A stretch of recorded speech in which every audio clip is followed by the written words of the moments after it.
Hello friends, welcome to the session. We are dealing with the stepper motor drives.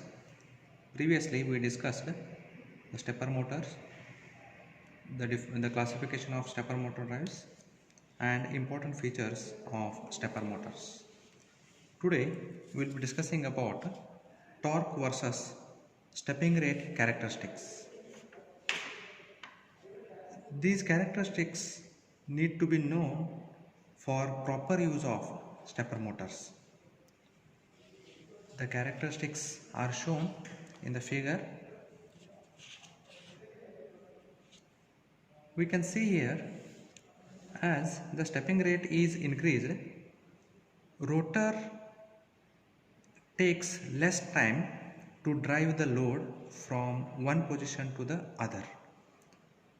After one level, after one point, rotor cannot follow the command and it starts to miss the pulses.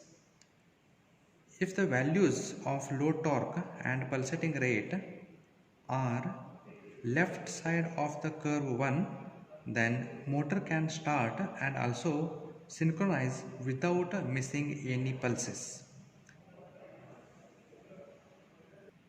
For example, if the load torque, that is TL1, I'll mention here TL1,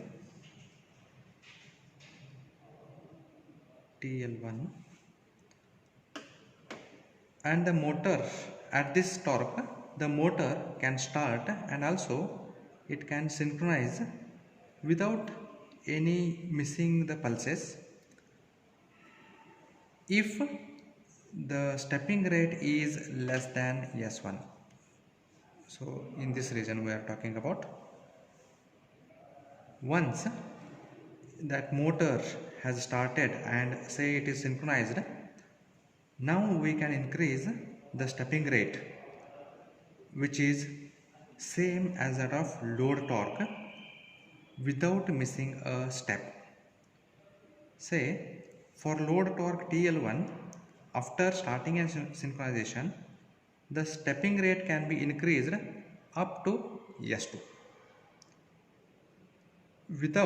So here there will not be any missing of pulses, and also it will not lose the synchronization.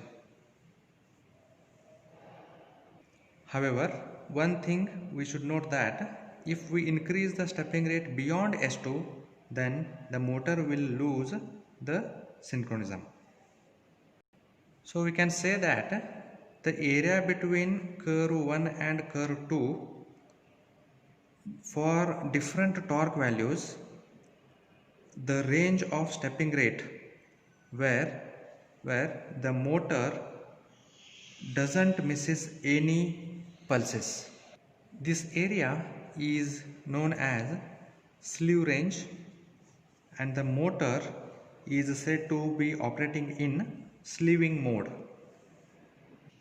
We can note here that this slew area or the slew range is useful for speed control, but it is not suitable for position control.